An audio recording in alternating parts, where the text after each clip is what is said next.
ఎవరు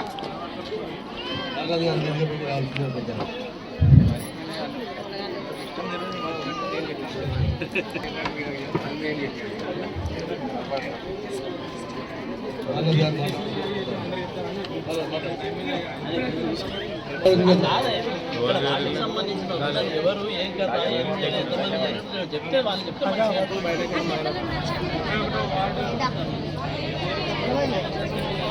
పెద్దలు కేకే మహేందర్ రెడ్డి గారికి, తెలంగాణ చైర్మన్ నాగుల సత్యనారాయణ గారికి, తెలంగాణ వస్తే మన బతుకులు బాగుపడతాయి, మన పిల్లలకు ఉద్యోగాలు వస్తాయి, మన నీళ్లు మనకు వస్తాయి, మన బతుకులు బాగుపడతాయి అనుకుని ఆ రోజు తెలంగాణ రాష్ట్రం ఇచ్చిన తల్లి సోనియా గాంధీని కాదని ఆ రోజు రాహుల్ గాంధీ గారి యొక్క రాజకీయ భవిష్యత్తును కూడా పక్కన పెట్టి తెలంగాణ తల్లుల యొక్క కడుపు కోత ఆపాలి, తెలంగాణ పిల్లలు ఆత్మహత్యలు చేసుకుంటుంటే వాళ్ళ ఆశలు నెరవేర్చే దిశగా తెలంగాణ రాష్ట్రాన్ని ఇచ్చినట్లయితే వారి బతుకులు బాగుపడతాయని చెప్పి తల్లి తెలంగాణ రాష్ట్రాన్ని సోనియా గాంధీ గారు తెలంగాణ రాష్ట్రాన్ని ఇచ్చిన తర్వాత మనమందరం కూడా తెలంగాణ వచ్చింది సంతోషంగా ఉంటాం.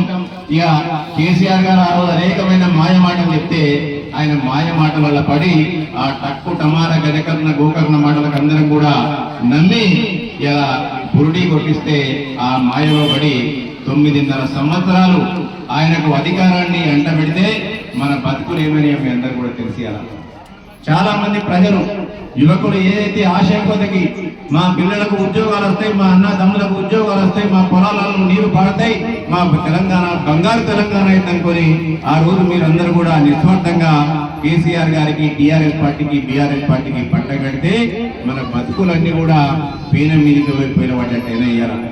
ఏ ఒక్క ఆశ నెరవేరలే, నిరుద్యోగులకు ఉద్యోగాలు రాలే, ఇంటికో ఉద్యోగం అని చెప్పిండు ఆ రోజు, ఏ ఒక్కరికి కూడా ఉద్యోగం రాలే. కానీ కేసీఆర్ గారి ఇంట్లో మాత్రం 4 ఉద్యోగాలు వచ్చినాయి.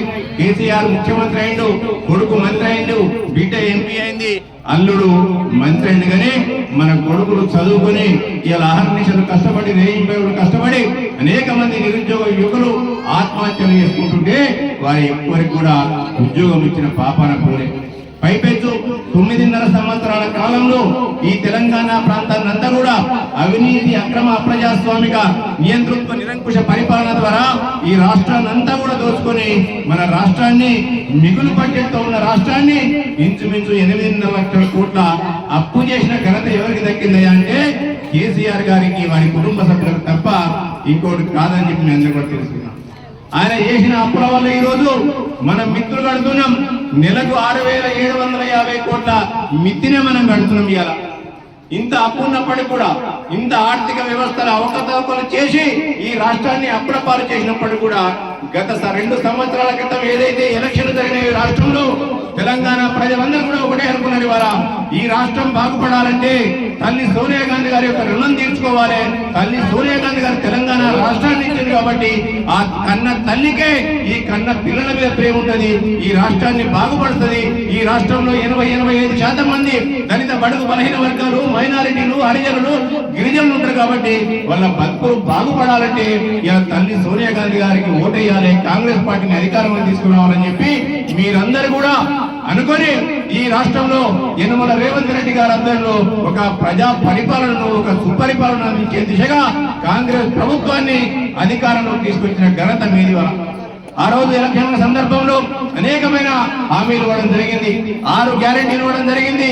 ఆ 6 గ్యారెంటీలు ఎంత నెరవేరుస్తారో చూస్తామని చెప్పి ఇవాళ కేసీఆర్ గారు, కేటీఆర్ గారు వీళ్ళందరూ కూడా, ఎందుకంటే 8 లక్షల కోట్లు అప్పనంగా మేము అప్పులు చేసినాం, దానికి మిత్తులు కట్టలేకనే రావాలి, వీళ్ళు ఎట్లా చేస్తారో చూస్తామని అనుకున్నారు ఇలా.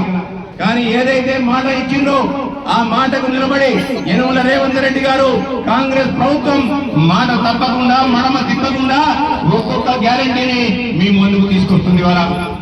ఇలా వచ్చినాక 10 రోజుల్లోనే మహిళలకు రాష్ట్ర వ్యాప్తంగా కూడా ఉచిత బస్సు ప్రయాణం తీసుకొచ్చారు.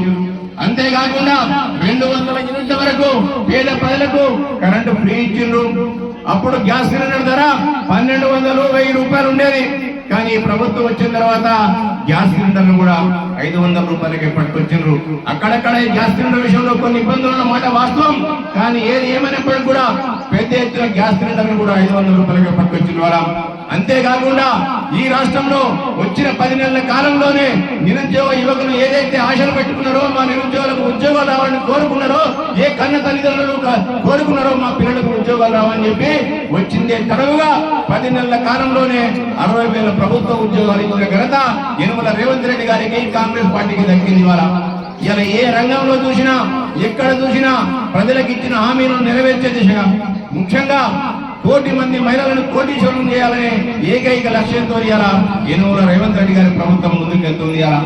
ఎందుకంటే ఇల్లు చూడు ఇటాలి చూడని ఒక సామెత ఉంది, పెద్ద మనుషులు అందరూ చెప్తారు. ఇవాళ ఇళ్ళకి పోగానే ఇల్లు చూడమంటారు, ఇల్లాలను చూసిన తర్వాత ఇల్లాలను చూడమంటారు, ఇల్లు చూసిన తర్వాత.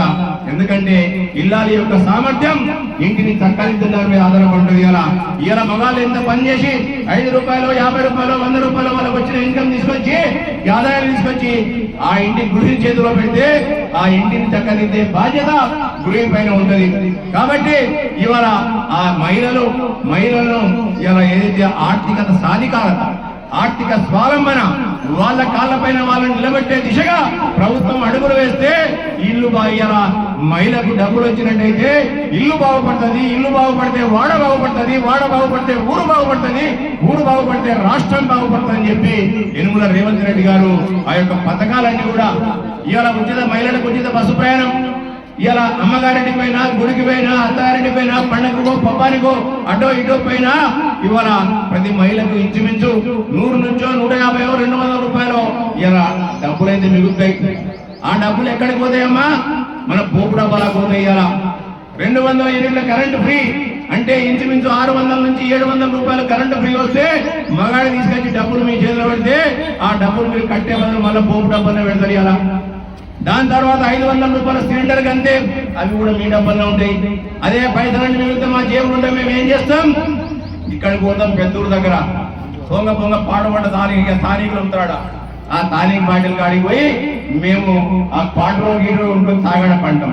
అదే మీ దగ్గర డబ్బులు ఉంటే ఇంట్లోకి కావాల్సిన సామాన్లు, ఆడపిల్లుంటే పిసరెత్తో పీసమెత్తో కొని ఆ చెవులకు ముక్కుకో పెట్టి పిల్లల చదువు ఖర్చులకో దేనికో పెట్టి ఈ కుటుంబాన్ని మంచిగా చూస్తారు. అందుకే ఈ పథకాలన్నీ కూడా మహిళల చుట్టూ తిరిగే మాదిరిగా మహిళలను ఆర్థిక స్వావలంబన చేయాలి, మహిళలను తన కాళ్ళపైన తాము నిలబెట్టి చేసి ఈ సమాజంలో తలెత్తుకునే విధంగా చేయాలని చెప్పే ఉద్దేశంతో కాంగ్రెస్ ప్రభుత్వం యనమల రేవంత్ రెడ్డి గారు ఈ పథకాలను కూడా తీసుకొచ్చింది. దాంతో పాటు ఇవాళ వడ్డీ లేని రుణాన్ని 10 లక్షల రూపాయలకు పెంచింది. అంతేకాకుండా పావలా వడ్డీ గత ప్రభుత్వం ఆడపిల్లల సమ్మాయి కూడా చూడకుండా గత ప్రభుత్వం పావలా వడ్డీ గుటకాయ సహా చేసింది. కానీ యనమల రేవంత్ రెడ్డి గారి అధికారంలోకి రాగానే మళ్ళీ పావలా వడ్డీ మీ అందరూ కూడా అనా పైసలు లేకుండా పైసలన్నీ కూడా వడ్డీ పైసలన్నీ కూడా ఇవ్వడం జరిగింది. దాంతో పాటు మహిళలను కోటీశ్వరులు చేసే దిశగా ఈ రాష్ట్రంలోనే కాదు ఈ దేశంలో ఎక్కడ లేని విధంగా రైతులు పండించే వరి ధాన్యాన్ని మహిళా సంఘాల ద్వారా కొనుగోలు చేయించి వాళ్లకు మళ్ళీ కమిషన్ వచ్చే విధంగా చేసిన ఘనత ఇవాళ మహిళలు కూడా ఎందులో తీసుకోరు. ఇలా పురుషులతో సమానంగా పనిచేస్తారని చెప్పి ఎక్కడ కూడా వీసమెత్తు కూడా ఎటువంటి అవినీతి అక్రమాలకు పాల్పడకుండా, ఎందుకంటే కడుపు కోత వాళ్ళకు తెలుసు పండించిన పంట ఇలా కన్న బిడ్డను కన్న తర్వాత ఏ విధంగా సాగాలో ఇలా తల్లులకు ఏ విధంగా తెలుసు పండించిన పంట నష్టపోతుంటే రైతులు ఏ విధంగా బాధపడతారో వాళ్ళకి తెలుసు. కాబట్టి ఇలా క్వింటాలకు ఇంత ముందు 10 కిలోలు 7 కిలోలు 8 కిలోల కోతలు ఉండేవి. ఆ కోతలు లేకుండా రైతుల పాలిట మంచిగా ఈ మహిళా మనులందరూ కూడా మంచిగా పనిచేసింది. అంతేకాకుండా మహిళా సంఘాలకు ఇక్కడే మన సిరిసిల్లాలోనే ముఖ్యంగా ఇవాళ చెప్తున్న మీ అందరూ కూడా విత్తన విక్రయ కేంద్రాలను, అలాగే ఇలా రైతులు వేసుకునే ఎరువుల దుకాణాలను వీటన్నింటినీ కూడా మహిళా సంఘాల ద్వారా ఇవ్వడం జరుగుతుంది. మహిళలకే పెట్రోల్ బంకులు ఇస్తున్నారు. రాబోయే కాలంలో మహిళలకు గ్యాస్ విక్రయ కేంద్రాలు ఇవ్వడానికి సిద్ధపడుతున్నాం. అదేవిధంగా మహిళలకు బస్సులు కూడా ఇస్తున్నాం, మహిళలకు రైస్ మిల్లులు ఇస్తున్నాం, మహిళలకు సౌర ఉత్పత్తి అంటే సోలార్ ఎనర్జీ ప్లాంట్ కూడా ఇచ్చి మహిళా సంఘాలకు అన్నింటినీ కూడా పరిపుష్టి చేసి వాళ్ళను ఆర్థికంగా నిలబెట్టాలన్న ఉద్దేశం కొద్ది ప్రతి అడుగు కూడా కాంగ్రెస్ పార్టీ యనమల రేవంత్ రెడ్డి గారు ఇలా మహిళల చుట్టూ ఈ పథకాలను చెప్తుంది. ఇవన్నీ ఒకెత్తు. గత 9.5-10 సంవత్సరాల కాలంలో టీఆర్ఎస్ పార్టీ అధికారంలో ఉన్నప్పుడు అనేకమైన డబ్బా మాట చెప్పింది. డబుల్ బెడ్రూమ్ ఇల్లు ఇస్తా అన్నది, ఇది ఇస్తానది అది ఇస్తానది ఎక్కడ కూడా ఇచ్చిన పాపాన పోలే. ఇక్కడ ఇస్తే అక్కడికన్నా మండపల్లి ఇస్తే ఎంత అవినీతి అక్రమాలు జరిగిన మీ అందరూ కూడా తెలుసు. కౌన్సిలర్లు అందరూ కూడా టేబుల్ కింద తీసుకుపోయి ఇస్తేనే ఇల్లు వచ్చింది. అదే మళ్ళీ ఇందిరమ్మ రాజ్యంలో రేవంత్ రెడ్డి కాలంలో ఇవాళ మళ్ళీ ఒక్క సిరిసిల్ల పట్టణంలోనే 900 ఇందిరమ్మ ఇల్లు ఇవ్వడం జరిగింది. మీరు ఏ ఒక్కరికి కూడా అవినీతి అక్రమంగా ఎవరికి కూడా డబ్బులు ఇవ్వాల్సిన పని లేదు. 900 ఇల్లు ఇస్తే ఇంచుమించు సిరిసిల్ల పట్టణంలో ఇవాళ 618 ఇల్లు వివిధ దశల్లో ఉన్నాయి. ఇవాళ ఇలా బేస్మెంట్ కాగానే ₹1,00,000 పడుతున్నాయి, పిల్లర్లు లేవగానే ఇంకో 1,00,000 పడుతున్నాయి, స్లాబ్ పడంగానే 2 లక్షలు పడుతున్నాయి, ఇవాళ ఇంటి పరంతా చేసుకోగానే మరొక 1,00,000 పడుతున్నాయి. ఇదలా కష్టపడి మీరందరూ కూడా ఇల్లు కట్టుకుంటే అంటే కాంగ్రెస్ పార్టీ అంటేనే ఇందిరమ్మ రాజ్యం. ఇందిరమ్మ ఏం చేసినప్పుడు రోటీ కపడా ఔర్ మకానా అని చెప్పి ప్రతి పేదవాడికి కూడా ఉండడానికి ఇల్లు ఉండాలి, ఇలా తినడానికి తిండి ఉండాలి అని చెప్పి అనేకంగా ఆ రోజు కూడా ఇందిరమ్మ ఇల్లు ఇచ్చింది. ఇంతకుముందు పెద్దలు చెప్పింది వాళ్ళ సిరిసిల్ల పట్టణాన్ని ఉదాహరణ తీసుకుంటే మీరందరూ కూడా అమ్మా మీరందరూ కూడా నేను ఒకటే చేతులు ఎత్తి శిరస్సు మంచి నమస్కారం తెలియజేస్తున్నా. ఇక సిరిసిల్ల పట్టణానికి ఒక చెడ్డ పేరుంది. ఇవాళ ఏముంది, చాలా మంది నాయకులు అందరూ అనుకుంటారు పోయి ఓటుకు ₹1000 ₹2,000 ఇస్తే ఆ రోజు మాకు కోటేస్తారని చెప్పి చాలా మంది మీ మీద అనేకమైన అభాండాలు వేస్తుంది. ఇవాళ మీరందరూ ఒక దయచేసి గమనించండి, ఈ సిరిసిల్ల పట్టణంలో ఇచ్చిన ప్రతి ఇల్లు కూడా కాంగ్రెస్ పార్టీ ఆధ్వర్యంలో ఇచ్చింది. ఇలా బీవై నగర్ నుంచి మొదలుకుంటే అక్కడ మండపల్లి పక్కన ఉన్న ఇందిరమ్మ కాలనీ కానివ్వండి, ఇక్కడ అక్కడ నుంచి రాజీనగర్ కానివ్వండి, ప్రతి ఇల్లు కూడా పేదవాడికి ఉండడానికి ఆయన ఆత్మ గౌరవానికి ప్రతీకగా ఉండాలంటే పేదవాడు ధరలుకోవడానికి ఇల్లు కావాలని చెప్పి ఆ రోజు ఇందిరమ్మ ఇల్లు నుంచి మొదలుకుంటే ఈ రోజు ఇందిరమ్మ వాళ్ళ ఇళ్ళ వరకు కూడా కాంగ్రెస్ పార్టీ ఇచ్చింది. పేదవాడు ఆకలితో అలమడించకూడదు, ఆకలి చావు ఉండకూడదు అని చెప్పి ఆ రోజు సిరిసిల్ల పట్టణంలో అనేక మంది చేనేత కార్మికులు ఆత్మహత్యలు చేసుకుంటే దివంగత ముఖ్యమంత్రి వైఎస్ రాజశేఖర రెడ్డి గారు ఇక్కడ అందరికి కూడా 35 కిలోల కార్డులు ఇచ్చిండ్రు. అలా టిఆర్ఎస్ ప్రభుత్వం వచ్చింది, కేటీఆర్ వచ్చిండు, ఈ పట్టణాన్ని నేను అభివృద్ధి వైపు తీసుకెళ్తాన్నాడు. ఆ అంత్యోదయ కార్డులు ఆ రోజు కాంగ్రెస్ పార్టీ 18,000 కుటుంబాలకు ఇస్తే ఆ పాపాత్ములు ఇలా 18,000 కుటుంబాల నుంచి ఇంచుమించు 12,000 కార్డులను తీసేసిన పాపాత్ములు ఎవరంటే బీఆర్ఎస్ పార్టీ నాయకులు. ఇక్కడ ఉన్న స్థానికంగా ఎవరైతే ప్రాతినిధ్యం వహిస్తుందో కేటీఆర్ ఆయన అన్యాయం అని చెప్పక తప్పదు. గల్లీలలో తిరుగుతారు ఈ సన్నాసులు, నేను కౌన్సిలర్ అని చెప్పి మీ యొక్క రేషన్ కార్డు తీసేసినప్పుడు వాళ్ళ నోళ్ళు ఎందుకు పిగలేదని చెప్పి అడగండి. అలా నేను పనికి పోతే పైసలు అడుగుతారు, పని చేస్తే పైసలు అడుగుతారు, ఏది అడిగినా పైసలు అడుగుతారు. ఎందుకంటే వాళ్ళు పైసలు ఇచ్చి మేము కొనుక్కున్నాం కదా మిమ్మల్ని అనుకుంటారు. మీ ఓటు దయచేసి ఆ అపవాదం తీసేయండి. అలా మీరు పని చేసే ప్రభుత్వాన్ని అనుకోండి, పని చేసే ప్రభుత్వం మీ కన్న ముందు ఉంది. అలా ఇలా యనమల రేవంత్ రెడ్డి గారి ఆధ్వర్యంలో ఇందిరమ్మ ఇళ్ళ నుంచి మొదలుకుంటే ఏ పేదవాడు కూడా ఆకలితో అలమడించకూడదని చెప్పి గత 10 సంవత్సరాల కాలంలో ఎప్పుడెప్పుడు అని ఎదురు చూస్తున్న రేషన్ కార్డులు అన్ని కూడా మీ ఇంటి ముంగడికి వచ్చినాయి. ఇవాళ అత్తారింటికి మనం ఆడపడుచుపోతే 10 ఏళ్ళైనా 9 ఏళ్ళైనా పేరు రేషన్ కార్డులో రాలే. మన ఇంటికి కూడా వస్తే వాళ్ళ పేరు కూడా రేషన్ కార్డు రాలే. పెళ్ళైనాక 2 ఏళ్లకు 3 రాలే. కానీ యనమల రేవంత్ రెడ్డి గారు వచ్చిన తర్వాత రాష్ట్ర వ్యాప్తంగా ఎవరు కూడా ఆకలితో అలమటించకూడదు, ప్రతి పేదవాడికి కూడా ఇలా ఆకలి తీర్చాలి అని చెప్పి ఇలా రేషన్ కార్డులో ఒక యుద్ధ ప్రాతిపదికన అడిగిందే తడవుగా అందరికి కూడా ఇలా రేషన్ కార్డు ఇవ్వడం జరిగింది.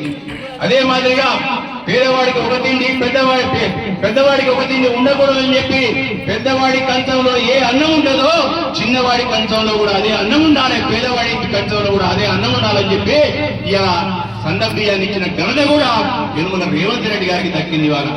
ఇవన్నీ పథకాలు ఒక్కొక్కటి ఇలా రేవంత్ రెడ్డి గారు ఏదో నేను కోర్టు సంపాదించుకున్నా రాలే, కేసీఆర్ మాదిరినో కేటీఆర్ మాదిరినో ఇలా తక్కువ డమాల గజకన్న గోకన్నా మాయ మాటలు చెప్పలే, మిమ్మల్ని గురుడి కొట్టలే అని ఏదైతే హామీ ఇచ్చిండో ఆ హామీని ప్రతి దిశగా ఎన్ని కష్టాలు వచ్చినప్పటికీ కూడా ఇవాళ నెరవేర్చుకుంటూ మీ మూడికి వచ్చే ప్రయత్నం చేస్తాను.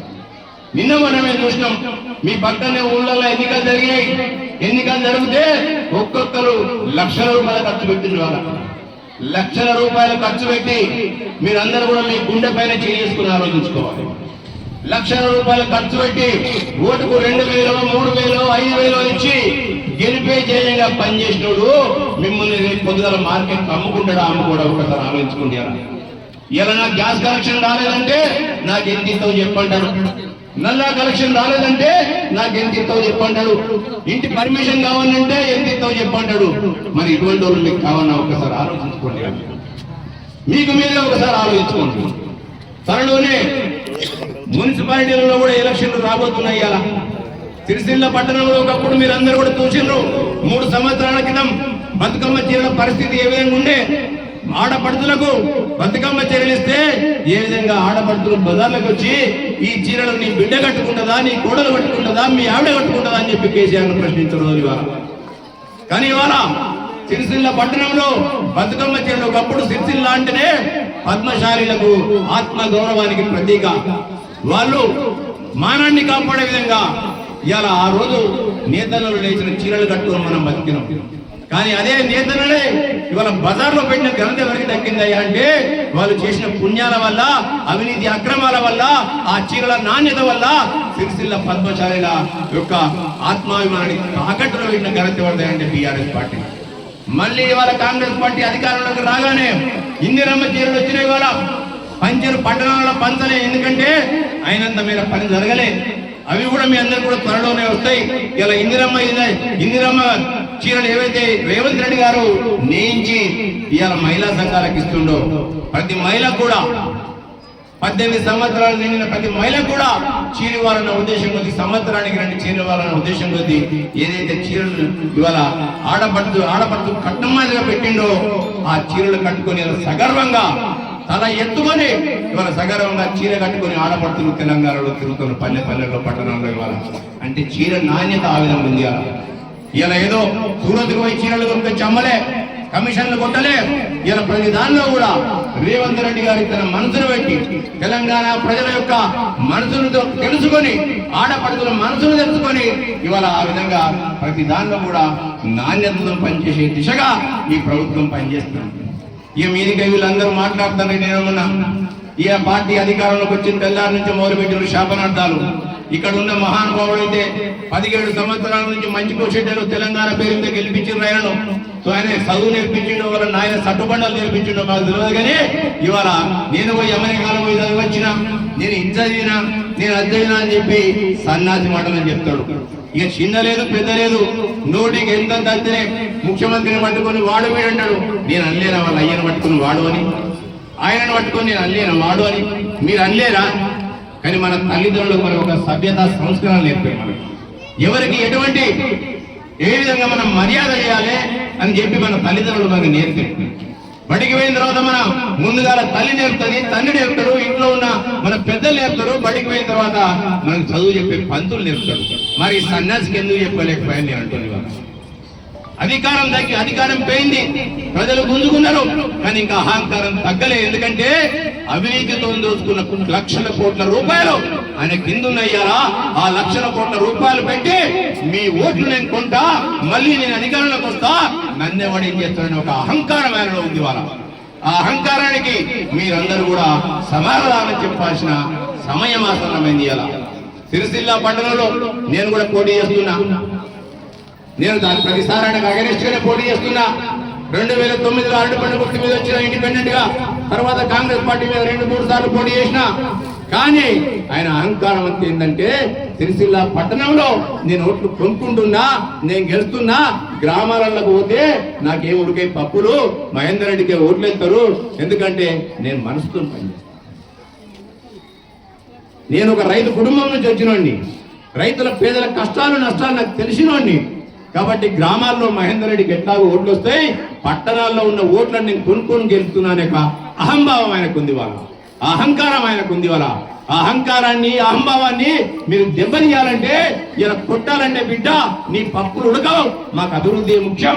ఇలా ఇందిరమ్మ రాజ్యం వచ్చిన తర్వాత మాకు ఇందిరమ్మ ఇల్లు వచ్చినాయి, ఇలా మాకు ఆడపడుతులకు ఈ యొక్క మంచి చీరలు వచ్చినాయి, రేషన్ కార్డులు వచ్చినాయి, మా పిల్లలకు ఉద్యోగాలు వచ్చినాయి, మా పిల్లలు బళ్ళలకు పోతుంటే వాళ్ళకి కావాల్సిన సామాన్ల వరకు కావాల్సిన కాస్మెటిక్ చార్జెస్ వచ్చినాయి, సన్నబియ్యం వచ్చినాయి అని చెప్పాల్సిన అవసరం వచ్చింది. వాళ్ళ మహిళా సంఘాలను మహిళలందరినీ కూడా సాధికారుల వైపు నడిపిస్తూ ఆర్థిక స్వావలంబన నడిపిస్తూ మమ్మల్ని ఈ సమాజంలో తలెత్తుకొని తిరిగేలా చేసింది యనమల రేవంత్ రెడ్డి గారి ప్రభుత్వం, కాంగ్రెస్ పార్టీ ప్రభుత్వం. కాబట్టి మీ డబ్బులకు మేము లొంగమని చెప్పి సమాధానం చెప్పాల్సిన సమయం ఆసన్నమైందని తెలియజేస్తూ ఈ రోజు ఇంత పెద్ద ఎత్తున మీరందరూ